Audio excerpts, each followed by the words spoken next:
To everyone welcome to LTX classes. ఈరోజు చూడమ్మా మనం డిస్కస్ చేయబోయే topic that is the different motions in the parliament. Clear? పార్లమెంట్లో ఎన్ని టైప్ ఆఫ్ మోషన్స్ ఉన్నాయనేది చాలామందికి ఆఫ్ అండ్ కన్ఫ్యూజింగ్గా ఉండడం అనేది ఉంటుంది. సో ఈరోజు మీకు ఈ క్లాస్తో పూర్తిగా మోషన్స్ మీద డౌట్స్ అన్నీ కూడా క్లారిఫై అయిపోతాయి అన్నమాట. సో జాగ్రత్తగా క్లాస్ అంతా కూడా వినండమ్మా. టాపిక్ డిస్కస్ చేస్తుంది దిస్ ఈజ్ శ్రీనివాస్. సో ఇంకెందుకు విలేజ్, మనం టాపిక్ డిస్కస్ చేసుకుందాం. చూడండమ్మా, ఒక్కసారి చూడమ్మా. దివాళీ స్పెషల్ ఆఫర్ అనేది ఎల్టీఎక్స్ క్లాసెస్ నుంచి ఉంది.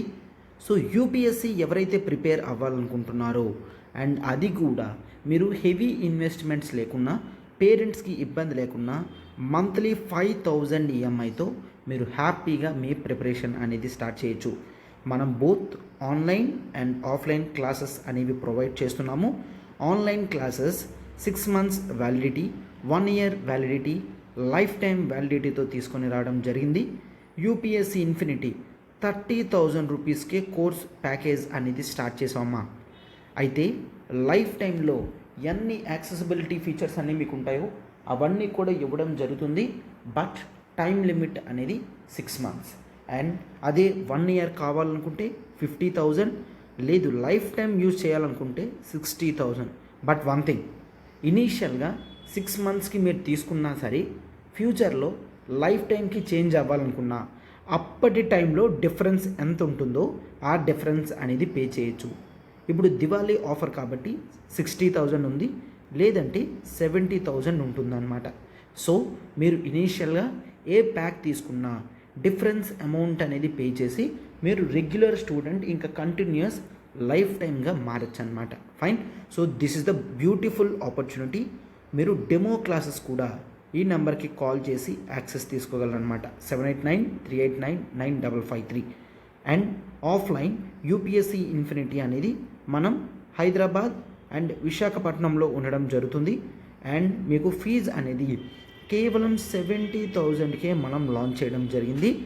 లైఫ్ టైం వ్యాలిడిటీ అమ్మ, లైఫ్ టైం వ్యాలిడిటీ మీకు ప్రొవైడ్ చేస్తున్నాం. కొత్త బ్యాచెస్ అనేవి స్టార్ట్ అవుతున్నాయి కాబట్టి this is the high time. And fees అనేది 23rd October వరకు మాత్రమే వ్యాలిడిటీ. పోస్ట్ మీకు వ్యాలిడిటీ అనేది ఉండదు. ప్రైసెస్ అన్నీ కూడా పెరగడం అనేది జరుగుతుందన్నమాట. Clear? So this is the best time. వెంటనే కాల్ చేయండి అండ్ రిజిస్టర్ చేసుకోండమ్మా.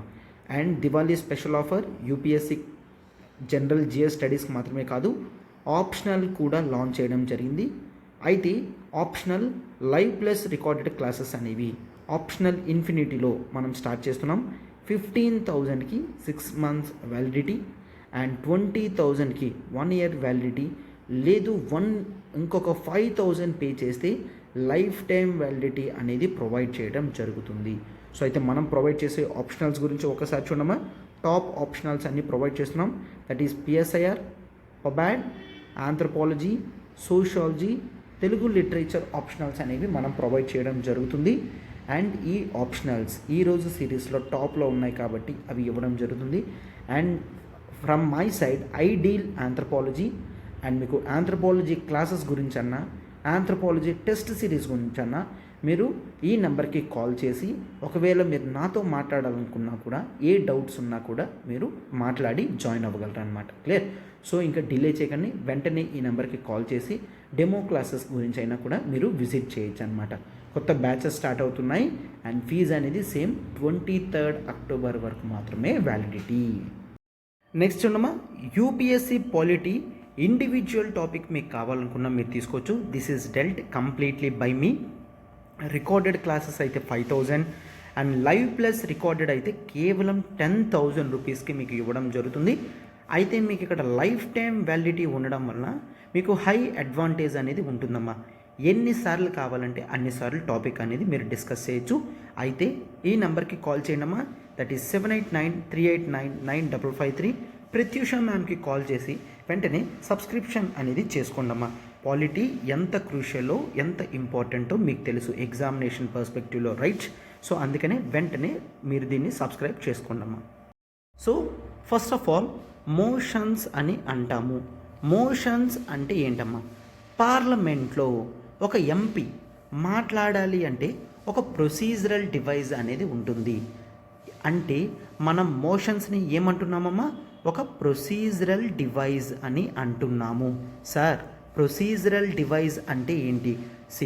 కాన్స్టిట్యూషన్ ప్రకారం ఎంపీస్ అందరూ కూడా పార్లమెంట్లో కూర్చోవడం జరుగుతుంది.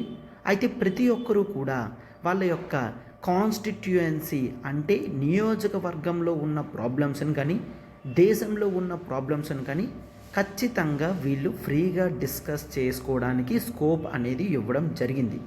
బట్ ఉన్న అందరూ ఒకేసారి మాట్లాడిన 100 మంది 100 టాపిక్స్ మాట్లాడిన కాన్స్టిట్యూషన్ ప్రకారం మనం ఏ డిస్కషన్స్ కూడా చేసుకోలేము. అవునా? రూల్స్ అండ్ రెగ్యులేషన్స్ ప్రకారం ఏ విధంగా డిస్కషన్స్ చేసుకోలేము. సో అట్లా జరగకుండా ఒక ప్రొసీజరల్ వైజ్గా టాపిక్స్ అనేవి డిస్కషన్ చేసుకుంటే టాపిక్స్ డౌట్స్ క్లారిఫై అవుతాయి.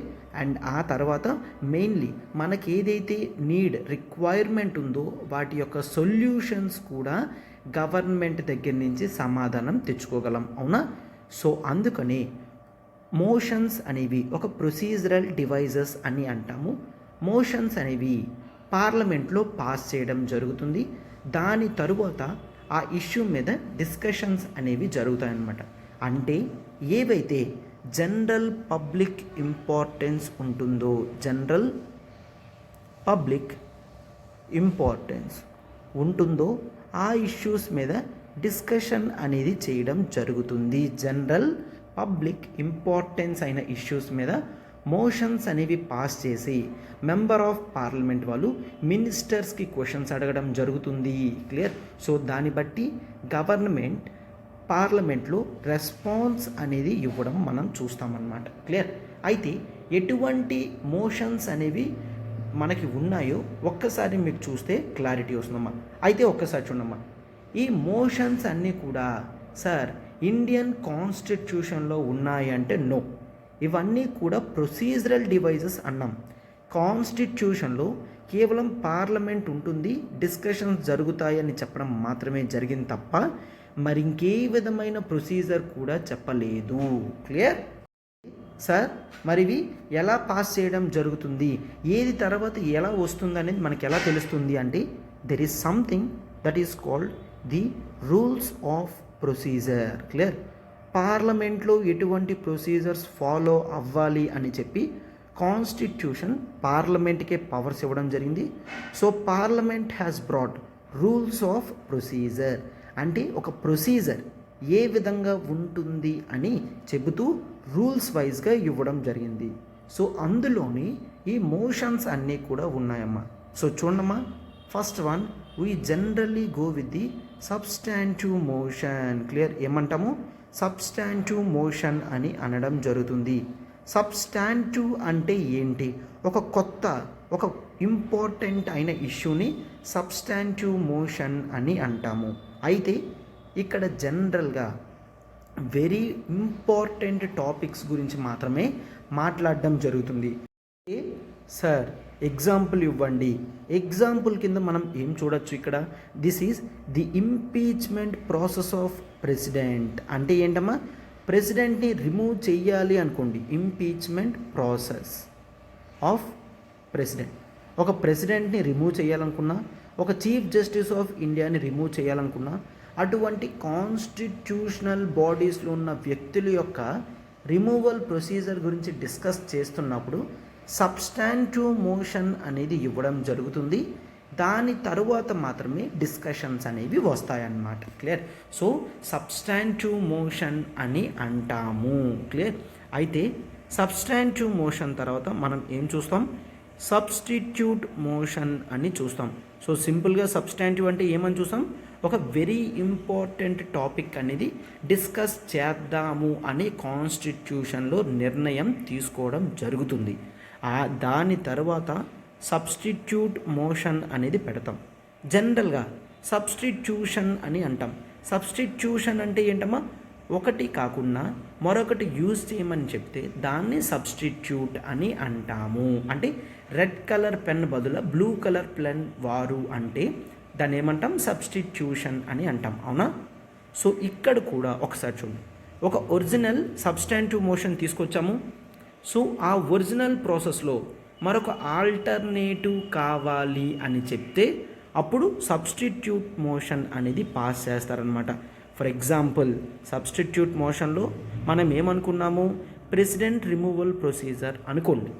అయితే ప్రెసిడెంట్ రిమూవల్ ప్రొసీజర్ గురించి మాత్రమే కాకుండా ప్రెసిడెంట్ చేసిన కరప్షన్ కూడా డిస్కషన్ చెయ్యాలి అని సబ్స్టిట్యూట్ మోషన్ పాస్ చేయడం జరుగుతుంది. సో అందుకు గాను దీంట్లో ఏమవుతుంది, ఎక్స్ట్రా యాడ్ అవుతుంది అన్నమాట. క్లియర్. అయితే ఎక్స్ట్రా యాడ్ అయ్యి టోటల్గా ఇదొక కొత్త మోషన్ లాగా both impeachment and corruption related issues of ప్రెసిడెంట్వి డిస్కస్ చేయడం జరుగుతుంది. అర్థమవుతుందమ్మా? సబ్స్టాంటివ్ మోషన్లో ఉన్న టాపిక్స్ని మరికొన్ని టాపిక్స్తో సబ్స్టిట్యూట్ చేసి డిస్కస్ చేసినట్లయితే దాన్ని సబ్స్టిట్యూట్ మోషన్ అని అనడం జరుగుతుంది. సో క్లియర్గా ఉంది కదమ్మా టాపిక్ అంతా? ఎస్. చూడండి ఇంకా. అండ్ నెక్స్ట్ మోషన్ చూడమ్మా. This is the subsidiary motion అని అంటాము. అంటే ఒరిజినల్ మోషన్తో పాటు ఎక్స్ట్రా ఏమైనా ఎడిషన్స్ కానీ ఏమైనా చేయాలి అంటే సబ్సిడియరీ మోషన్ అనేది యూజ్ చేయడం జరుగుతుందన్నమాట. క్లియర్. అయితే సబ్సిడియరీ మోషన్ ప్రకారం కొన్ని సబ్ మోషన్స్ ఉన్నాయి. అవి యాన్సిలరీ మోషన్ అని అంటాము. అంటే యాన్సిలరీ మోషన్లో ఒరిజినల్ మోషన్తో పాటు మరొక చిన్న ఇష్యూ అనేది మాట్లాడితే దాన్ని యాన్సిలరీ మోషన్ అని అంటాము. సార్ అలాంటప్పుడు సబ్స్టిట్యూట్ మోషన్కి సబ్సిడరీ మోషన్కి డిఫరెన్స్ ఏంటి? సబ్స్టిట్యూట్ మోషన్లో సబ్స్టాంటివ్ మోషన్తో పాటు మరొక అంతే ఇంపార్టెంట్ టాపిక్ని సబ్స్టిట్యూట్ చేస్తే దాన్ని సబ్స్టిట్యూట్ మోషన్ అని అంటాము. మరి సబ్సిడరీ మోషన్లో చిన్న చిన్న ఐటమ్స్ అనేవి యాడ్ చేయడం జరుగుతుందన్నమాట. క్లియర్. అంటే ప్రెసిడెంట్ గారి కరప్షన్ ఇష్యూ మాత్రమే కాదు, అప్పుడప్పుడు అతను ఆఫీస్కి లేటుగా వచ్చింది కానీ, డెసిషన్స్ లేటుగా తీసుకునేవి కానీ, కౌన్సిల్ ఆఫ్ మినిస్టర్స్ చెప్పింది వినకపోవడం కానీ, ఇటువంటి చిన్న చిన్న ఇష్యూస్ కూడా యాడ్ చేసి డిస్కస్ చేయాలనుకున్నారనుకోండి, అప్పుడు సబ్స్టిట్యూట్ మోషన్ యూస్ చేయరు. నార్మల్గా సబ్సిడరీ మోషన్ అనేది యూస్ చేస్తారు. అందులో భాగంగా ఫస్ట్ వన్ యాన్సిలరీ మోషన్ అనేది యూస్ చేయడం జరుగుతుంది. అండ్ ఆ తర్వాత there is something that is called the superseding motion అని అంటాము. సూపర్ సీడింగ్ ఒక్కసారమ్మా. సూపర్ సీడ్ అంటే ఏమంటాము? మనం ఒక టాపిక్ నుంచి మరొక టాపిక్కి ఫాస్ట్ ఫార్వర్డ్లో వెళ్ళి ఓవర్టేక్ చేస్తే దాన్ని సూపర్ సీడ్ అని అంటాం. జనరల్గా బయట ఏమంటామమ్మా, ఒక కార్ మరొక కార్ని ఓవర్టేక్ చేసింది అంటే దాన్ని సూపర్ సీడింగ్ అని అంటారు. సో ఇక్కడ కూడా ఒక ఇష్యూ వదిలేసి మరొక ఇష్యూకి వెంటనే వెళ్ళాలి అనుకుంటే సూపర్ సీడింగ్ మోషన్ అనేది యూజ్ చేయడం జరుగుతుందన్నమాట. క్లియర్. సో ఆ టాపిక్ని వదిలేసి వేరే టాపిక్కి వెళ్ళాలి అంటే సూపర్ సీడింగ్ మోషన్ అనేది రిలీజ్ చేయడం జరుగుతుంది. క్లియర్. పాస్ చేయడం జరుగుతుంది. అండ్ ఆ తర్వాత సబ్సిడరీ మోషన్లోనే అమెండ్మెంట్ అని అంటారు. అంటే ఒరిజినల్ సబ్స్టాంటివ్ మోషన్ని చేంజెస్ ఏవైనా చేయాలి అనుకుంటే అప్పుడు అమెండ్మెంట్ అంటే ఏమంటాము? సవరణలు అని అంటాం. అవునా? సవరణ చేయడం అని అంటాం. అంటే చిన్న చిన్న ఎడిషన్స్ కానీ ఏమైనా చేయాలనుకుంటే వాటిలో చేయడం జరుగుతుంది. సో అయితే ఇంతవరకు డిస్కస్ చేసుకున్న మోషన్స్ అంటే ఒక కొత్త మోషన్ అనేది తీసుకొని రావాలంటే టోటల్ కాన్సన్ట్రేషన్ అంతా సబ్స్టాంటివ్ మోషన్ మీద మాత్రమే ఉంటుంది. క్లియర్. ఇంపార్టెంట్ ఇష్యూస్లో డిస్కస్ చేయాలి అంటే సబ్స్టాంటివ్, వాటిలో ఇంకేదైనా ఇంపార్టెంట్ యాడ్ చేసి సబ్స్టిట్యూట్ దానికి బదులుగా మరొకటి పెట్టాలి అంటే దాన్ని సబ్స్టిట్యూట్ మోషన్ అని అంటాం. సబ్సిడియరీ మోషన్స్లో చిన్న చిన్నవి ఎడిషనల్స్ యాడ్ చేయడాన్ని సబ్సిడియరీ మోషన్ అని అంటాము. సో దీంట్లో ancillary motion, super seeding motion, amendments అనేవి రావడం జరుగుతుందన్నమాట. క్లియర్.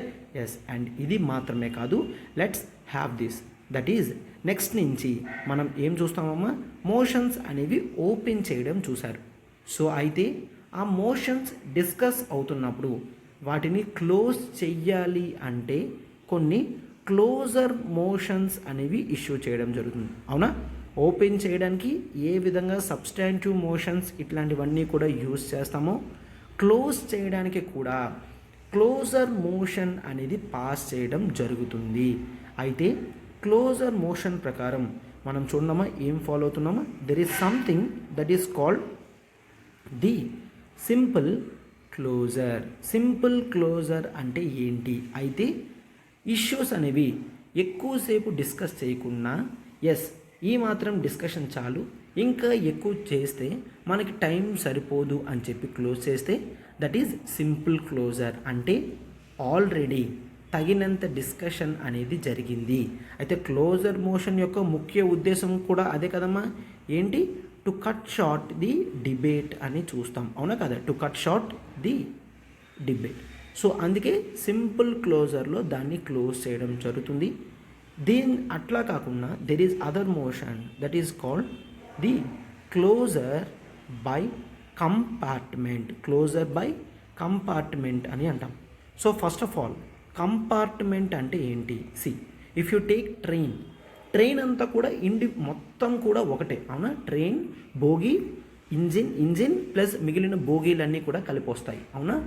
అయితే ఇంజిన్తో పాటు సమానంగా బోగీస్ అన్నీ కూడా వెళ్తూ ఉంటాయి, అవునా? బట్ అయినా బ్లాక్స్ కింద డివైడ్ చేయడం జరుగుతుంది, అవునా?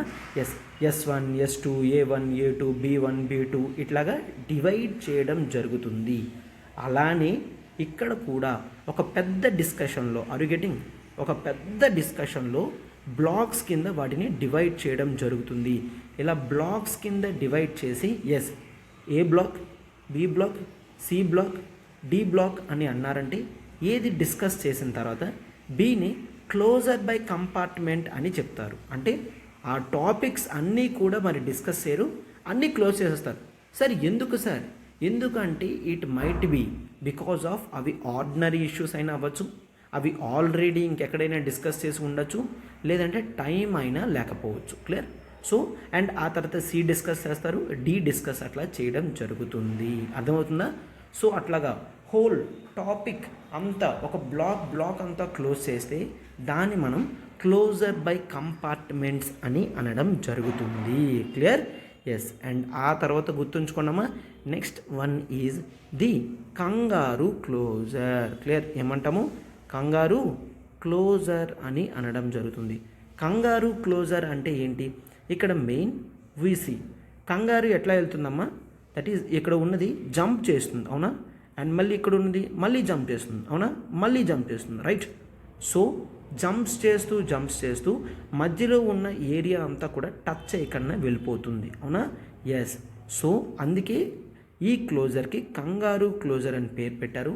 దట్ ఈజ్ ఇంపార్టెంట్ మాత్రమే డిబేట్స్ తీసుకొని అండ్ మిగిలినవన్నీ కూడా స్కిప్ చేయడం జరుగుతుంది. స్కిప్ చేస్తున్నారంటే ఏంటి? అవన్నీ కూడా ఆల్రెడీ డిస్కస్ చేసి పాస్ అయిపోయాయి అన్న మీనింగ్తో తీసుకోవడం అన్నమాట.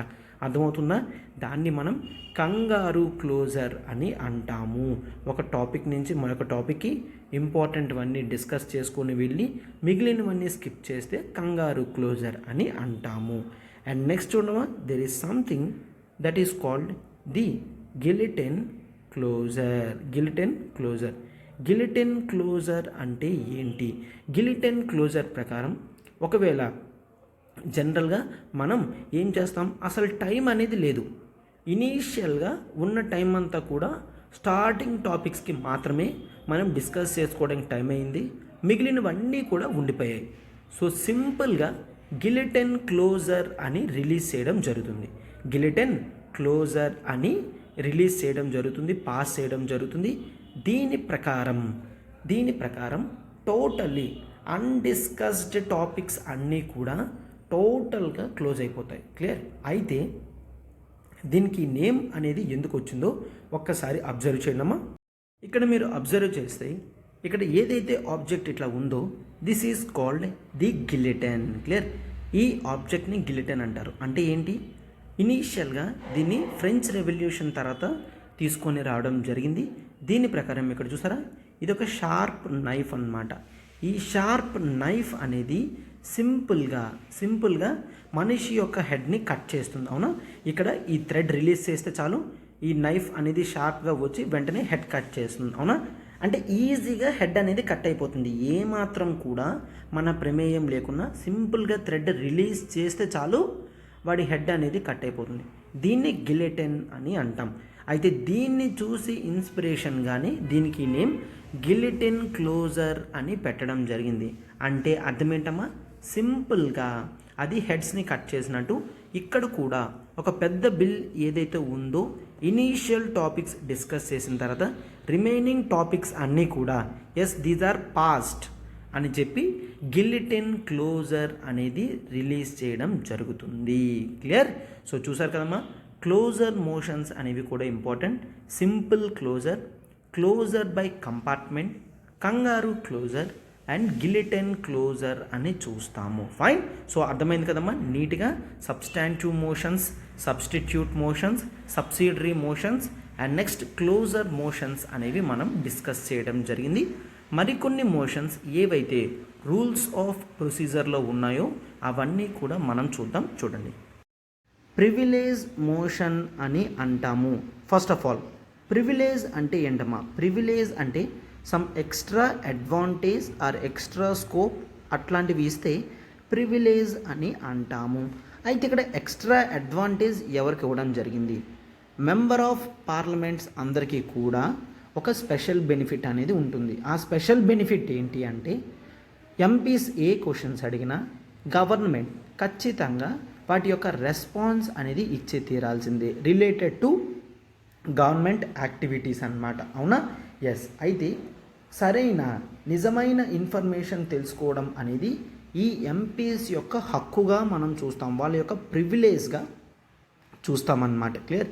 వాళ్ళ హక్కు అండ్ ప్రివిలేజ్, ఎక్స్ట్రా బెనిఫిట్ అని కూడా చూస్తాం.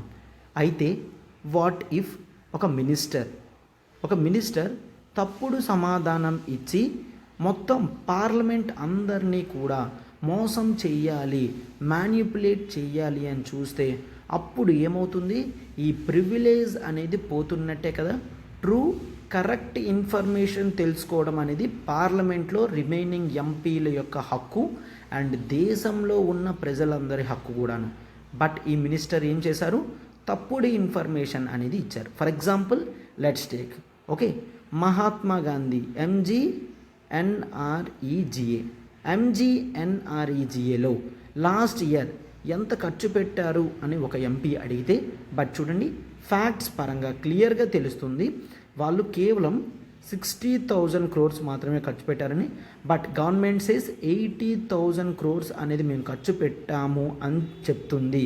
అంటే ఈ 20,000 crores అనేవి మ్యానిపులేషన్లో కరప్షన్ చేసి వాళ్ళు తినేయడం జరిగిందనమాట. అవునా? సో బట్ ఇక్కడ ఏదైనా కానివ్వండి తప్పుడు ఇన్ఫర్మేషన్ అనేది ఎంపీస్కి ఇవ్వడం జరిగింది. అవునా కాదా? తప్పుడు ఇన్ఫర్మేషన్ అనేది ఇవ్వడం జరిగింది. సో ఒకవేళ ఒక మినిస్టర్ ఎంపీస్కి తప్పుడు ఇన్ఫర్మేషన్ ఇస్తే వెంటనే ఆ ఎంపీ ప్రివిలేజ్ మోషన్ అనేది పాస్ చేయడం జరుగుతుంది. అయితే ఈ ప్రివిలేజ్ మోషన్ ప్రకారం ఎవరైతే మినిస్టర్ రాంగ్ ఇన్ఫర్మేషన్ ఇవ్వడం జరుగుతుందో వాళ్ళని సెన్ష్యూర్ చేస్తారు. క్లియర్? సెన్ష్యూర్ చేస్తారు. సెన్ష్యూర్ అంటే ఏంటి? రిమూవ్. సెన్ష్యూర్ అంటే రిమూవ్ చేయడం జరుగుతుంది. క్లియర్? రిమూవ్ చేయడం జరుగుతుంది అనమాట. సో బట్ ఇటువంటి ప్రివిలేజ్ మోషన్స్ అనేవి పాస్ అవ్వాలి అంటే అది చాలా కష్టం అన్నమాట. ఆ మినిస్టర్ ఖచ్చితంగా రాంగ్ ఇన్ఫర్మేషన్ ఇచ్చాడు అని ప్రూవ్ అయిన తర్వాత మాత్రమే ఈ మోషన్స్ అనేవి ఇష్యూ చేయడం జరుగుతుంది. క్లియర్? ఎస్, ఇది ప్రివిలేజ్ మోషన్ అని చూస్తాము. అండ్ మరొక మోషన్ ఉంది చూడమ్మా, that is called the calling attention motion. అయితే ఇక్కడ ఏం జరుగుతుంది? కాలింగ్ అటెన్షన్ అంటే పిలుస్తున్నారు అటెన్షన్కి. ఎవరి అటెన్షన్? ఎంపీల యొక్క అందరి అటెన్షన్ని. అయితే ఎప్పుడైనా ఒక urgent public importance issue discuss చేయాలి అంటే కాలింగ్ అటెన్షన్ మోషన్ అనేది ఇవ్వడం జరుగుతుంది. అయితే దీని ప్రకారం గవర్నమెంట్ నుంచి అఫీషియల్ స్టేట్మెంట్స్ని వీళ్ళు ఎక్స్పెక్ట్ చేస్తారనమాట. అంటే for example if you see Galwan issue అయింది. సో ఇండియాలో ఉన్న కొంత భూభాగం అనేది చైనా ఆక్రమించుకున్నది అన్న వదంతులు వచ్చాయి అనుకోండి. వీటి మీద నిజం తెలుసుకోవాల్సిన హక్కు ఎంపీలకి ఉంటుంది, దేశ ప్రజలకి ఉంటుంది. అది ఒక అర్జెంట్ పబ్లిక్ ఇంపార్టెన్సే. సో అప్పుడు పార్లమెంట్ సెషన్స్లో ఉన్నప్పుడు వీళ్ళు అడుగుతారు. అంటే అప్పుడు కాలింగ్ అటెన్షన్ మోషన్ అనేది రిలీజ్ చేయడం జరుగుతుంది, అంటే పాస్ చేస్తారు. పాస్ అయిన తర్వాత గవర్నమెంట్ యొక్క అఫీషియల్ స్టేట్మెంట్, అంటే నిజంగానే మన భూభాగం పోయిందా, ఆర్ మన భూభాగం మన చేతుల్లోనే ఉందా, మన మిలిటరీ ఆర్మీ మన కంట్రోల్లోనే ఉందా, ప్రతిదీ కూడా సమాధానం ఇవ్వాల్సిన బాధ్యత గవర్నమెంట్ మీద ఉంటుందన్నమాట. క్లియర్? అయితే గుర్తుంచుకోండమ్మా, ఇంతవరకు చెప్పిన మోషన్స్ అన్నీ కూడా మనం బ్రిటన్ పార్లమెంట్ నుంచి, అమెరికన్ పార్లమెంట్ నుంచి జనరల్గా ఇన్స్పైర్ అయి తీసుకోవడం జరిగింది. బట్ కాలింగ్ అటెన్షన్ మోషన్ మాత్రం ఇదొక ఇండియన్ ఇన్నోవేషన్, అంటే వేరే కంట్రీ నుంచి తీసుకొని రాలేదు, మనమంతట మనమే దీన్ని పెట్టడం జరిగింది. ఎక్కడి నుంచి కూడా చూసి ఇన్స్పిరేషన్ తీసుకోకుండా మనమే వీటిని పెట్టడం జరిగిందనమాట. దాన్ని ఇండియన్ ఇన్నోవేషన్ అని అంటారు. అండ్ ఇది ఇండియన్ పార్లమెంటరీ రూల్స్ ఆఫ్ ప్రొసీజర్లో కాలింగ్ అటెన్షన్ మోషన్ అనేది యాడ్ చేశారనమాట. అర్థమవుతుందమ్మా? సో అయితే దీని యొక్క ఎగ్జిస్టెన్స్ అనేది 1954 నుంచి ఉందమ్మా, అంతకు ముందు లేదు. 1951 తర్వాత ఎలక్షన్స్ జరిగి పార్లమెంట్ వచ్చినప్పటికీ కూడా 1954 నుంచి మాత్రమే ఈ కాలింగ్ అటెన్షన్ మోషన్ అనేది ఉంది. సో మీకు ఒకవేళ Indian constitution and parliament start అయినప్పటి నుంచి కాలింగ్ అటెన్షన్ మోషన్ ఉందా అంటే దట్ ఈజ్ రాంగ్. తర్వాత దీన్ని యాడ్ చేయడం జరిగింది. అర్థమైంది కదమ్మా? ఇక్కడ privilege motion, calling attention motion అని అంటాము. ప్రివిలేజ్ మోషన్లో తప్పుడు ఇన్ఫర్మేషన్ ఇస్తే మినిస్టర్ని రిమూవ్ చేసేటట్టు కూడా చూస్తాము. అండర్ కాలింగ్ అటెన్షన్ మోషన్ ఒక అర్జెంట్ పబ్లిక్ ఇంపార్టెన్స్ టాపిక్ని డిస్కస్ చేయాలి అనుకున్నప్పుడు దీన్ని పాస్ చేయడం జరుగుతుంది. క్లియర్? ఎస్. అండ్ నెక్స్ట్ చూడమ్మా, అయితే నెక్స్ట్ దీని ఇంపార్టెన్స్ చూడండి, that is the adjournment motion. Clear? Adjournment motion అంటామమ్మా. అడ్జర్న్మెంట్ మోషన్ అంటే ఏంటి ఇక్కడ? దట్ ఈజ్ ఇక్కడ ఎప్పుడైనా హౌస్లో అడ్జర్న్మెంట్ మోషన్ పాస్ చేశారు అంటే to draw the attention of the house, to draw the attention of the house. సరే, అలా అయితే కాలింగ్ అటెన్షన్ మోషనే ఇవ్వచ్చు కదా? నో, అడ్జర్న్మెంట్ మోషన్కి తన యొక్క ఇంపార్టెన్స్ ఉందమ్మా. ఇది ఒక ఎక్స్ట్రాడినరీ డివైస్, ఎప్పుడు పడితే అప్పుడు పాస్ చేయరు. దీని యొక్క మెయిన్ ఉద్దేశం ఏంటి అంటే గవర్నమెంట్ని రిమూవ్ చేయడమే దీని యొక్క మెయిన్ ఉద్దేశం. గవర్నమెంట్ని రిమూవ్ చేయాలి. క్లియర్? గవర్నమెంట్ని రిమూవ్ చేయడమే దీని యొక్క ముఖ్య ఉద్దేశం. ఇక్కడ ఎప్పుడు పడితే అప్పుడు దీన్ని పాస్ చేయరు. ఒక అడ్జర్న్మెంట్ మోషన్ డిస్కషన్కి రావాలంటే కనీసం 50 ఎంపీస్ దానికి యాక్సెప్టెన్స్ ఇవ్వాలి. క్లియర్? 50 ఎంపీస్ యాక్సెప్టెన్స్ ఇచ్చిన తరువాత మాత్రమే గవర్నమెంట్ చేసిన మిస్టేక్స్ని డిస్కస్ చేయడానికి, గవర్నమెంట్ని రిమూవ్ చేయడానికి ఈ మోషన్ మీద చర్చ అనేది జరుగుతుంది. ఒకవేళ పాస్ అయిందనుకోండమ్మా, పాస్ అవడం అంటే ఏంటి? ఇక్కడ సింపుల్ మెజారిటీలో పాస్ అయ్యింది అంటే అడ్జర్న్మెంట్ మోషన్, వెంటనే గవర్నమెంట్ రిమూవ్ అవ్వడం జరుగుతుంది, అంటే గవర్నమెంట్ కుప్పకూలిపోతుంది అన్నమాట. సో అందుకని ఇదొక ఎక్స్ట్రాడినరీ డివైస్గా దీన్ని గుర్తుంచుకోండమ్మా. గుర్తుంచుకోండి, ఇదొక ఎక్స్ట్రాడినరీ డివైస్. ఇది అంత ఈజీగా యూజ్ చేయరు అండ్ అంత ఈజీగా పాస్ అవ్వదు కూడాను. క్లియర్? ఎస్. అయితే ఇదొక ఎక్స్ట్రాడినరీ డివైస్, దీనికి 50 ఎంపీస్ యొక్క మద్దతు ఉండాలి, గవర్నమెంట్ని రిమూవ్ చేయడానికి యూజ్ చేస్తారు. అండ్ మరొకటి గుర్తుంచుకోండమ్మా, ఈ అడ్జర్న్మెంట్ మోషన్లో రాజ్యసభ రోల్ అనేది 0. క్లియర్? సార్ అదేంటది? అయితే మీరు ఒక్కసారి చూస్తే లోక్సభలో ఉన్న ఎంపీస్ అనేవాళ్ళు డైరెక్ట్గా ప్రజల చేత ఎన్నుకోబడ్డారు కాబట్టి కేవలం గవర్నమెంట్ని రిమూవ్ చేసే బాధ్యత కేవలం లోక్సభ ఎంపీస్కి మాత్రమే ఇవ్వడం జరిగింది. రాజ్యసభ హౌస్ అనేది మనం ఏమని చూస్తాం?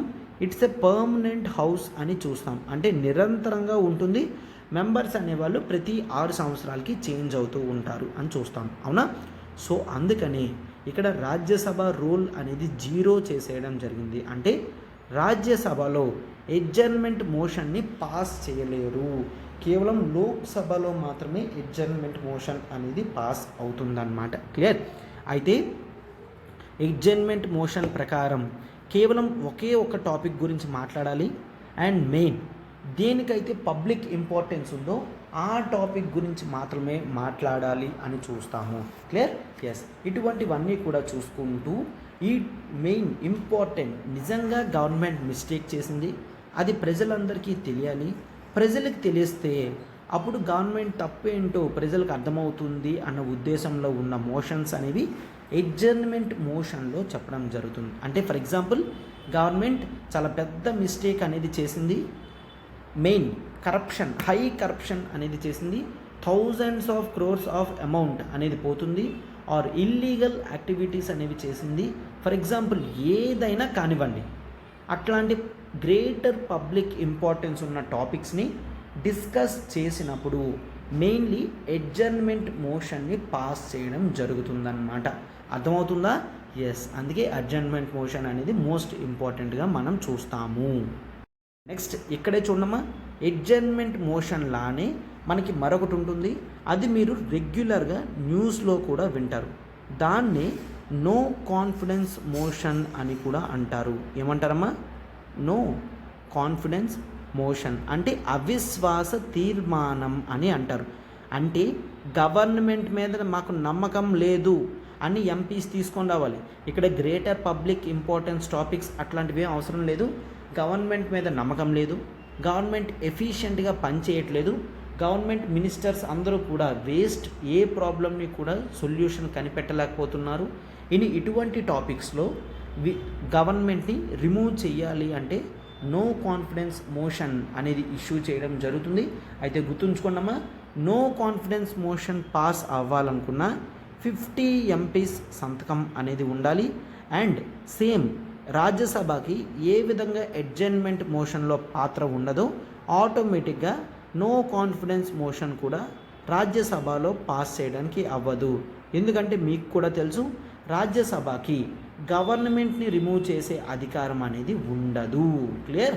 సో నో కాన్ఫిడెన్స్ మోషన్ కూడా ఇది ఒక ఎక్స్ట్రాడినరీ డివైస్, జనరల్గా దీన్ని పాస్ చేయరు. ఇది ఒకవేళ సింపుల్ మెజారిటీతో నో కాన్ఫిడెన్స్ మోషన్ అనేది పాస్ అయ్యింది అంటే గవర్నమెంట్ ఇంకా వెళ్ళిపోవాల్సిందే. క్లియర్? గవర్నమెంట్ కుప్ప కూలిపోతుంది అని మనం మెయిన్గా చూడడం అనేది జరుగుతుందన్నమాట. క్లియర్? ఎస్. అయితే నో కాన్ఫిడెన్స్ మోషన్తో పాటు మరొక మోషన్ కూడా ఉంటుందమ్మా, స్లైట్ డిఫరెన్స్ అనేది ఉంటుంది. దాన్నే మనం సెన్ష్యూర్ మోషన్ అని అంటాం. సెన్ష్యూర్ అంటే ఏంటమ్మా? రిమూవల్ అని చూసాం.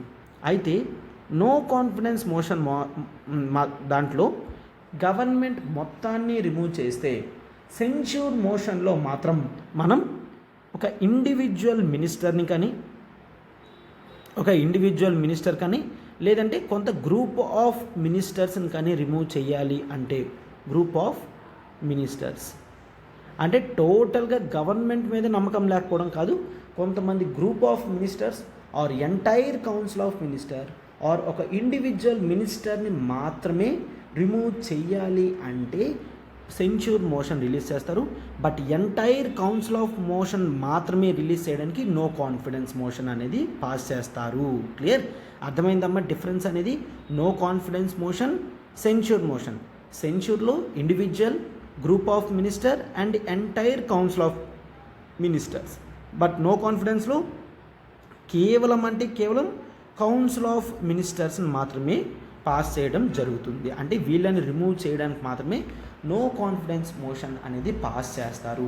అంటే ఇక్కడ చూడండి, నథింగ్ బట్ ఇక్కడ మీరు అబ్జర్వ్ చేస్తే, సార్ కౌన్సిల్ ఆఫ్ మినిస్టర్స్ని రిమూవ్ చేయాలంటే రెండిటిని వాడచ్చా? ఎస్, రెండిటిని వాడచ్చు. అయితే సెన్ష్యూర్ మోషన్లో 50 మెంబర్స్ సపోర్ట్ ఉండదా? నో, సెన్ష్యూర్ మోషన్లో 50 మెంబర్స్ సపోర్ట్ అవసరం లేదు. మరి ఇదే పాస్ చేసుకుంటాం కదా సార్. సెన్ష్యూర్ మోషన్ మీరు పాస్ చేస్తే కేవలం మినిస్టర్స్ని మాత్రమే చేంజ్ చేస్తే సరిపోతుంది, గవర్నమెంట్ పడిపోవాల్సిన అవసరం అనేది ఉండదు అన్నమాట. క్లియర్? అయితే ఇక్కడ చూడండి, నో కాన్ఫిడెన్స్ మోషన్ ప్రకారం కౌన్సిల్ ఆఫ్ మినిస్టర్స్ అనేవాళ్ళు అందరూ కూడా రిజైన్ చేసి వెళ్ళిపోవాల్సింది, గవర్నమెంట్ రిమూవ్ అయిపోవడం కూడా చూస్తాము. అర్థమవుతుందమ్మా? సెన్ష్యూర్ మోషన్ ప్రకారం గవర్నమెంట్ పడిపోవాల్సిన అవసరం లేదు. But no confidence motion pass అయ్యింది అంటే గవర్నమెంట్ పడిపోతుంది. ఈ డిఫరెన్స్ అనేది ఉంటుంది, గుర్తుంచుకోండి అమ్మా. క్లియర్? ఎస్. అయితే మెయిన్ నో కాన్ఫిడెన్స్ మోషన్లో గవర్నమెంట్ మీద ఉన్న విశ్వాసాన్ని పరీక్షించడానికి పెడతారు. అండ్ సెన్ష్యూర్ మోషన్లో అట్లాంటివి కూడా ఉండవన్నమాట. క్లియర్? ఒక పాలసీ యాక్షన్ మీద ఎప్పుడైనా మిస్టేక్ చేస్తే కౌన్సిల్ ఆఫ్ మినిస్టర్స్ అప్పుడు దీన్ని తీయడం జరుగుతుందన్నమాట. అర్థమైంది కదమ్మా? ఎస్. అండ్ ఆ తర్వాత జనరల్గా ఇది చూస్తాం, this holds the normal importance. But see motion of thanks. Motion of thanks అంటే ఏంటి? జనరల్గా ప్రెసిడెంట్ ఆఫ్ ఇండియా గారు ప్రతి సంవత్సరంలో జరిగే ఫస్ట్ పార్లమెంటరీ మీటింగ్ సెషన్లో వచ్చి అతను స్పీచ్ ఇవ్వడం జరుగుతుంది. అతను వచ్చి స్పీచ్ ఇచ్చిన కారణంగా మోషన్ ఆఫ్ థ్యాంక్స్ అనేది పాస్ చేస్తాము. అంటే ఇక్కడ గవర్నమెంట్ చేసిన కార్యక్రమాలు అన్నీ కూడా చెప్పడం జరుగుతుంది. మోషన్ ఆఫ్ థ్యాంక్స్ అనేది పాస్ చేస్తారు. అయితే గుర్తుంచుకోండమ్మా, మోషన్ ఆఫ్ థ్యాంక్స్ కూడా సింపుల్ మెజారిటీలో పాస్ అవ్వాలి.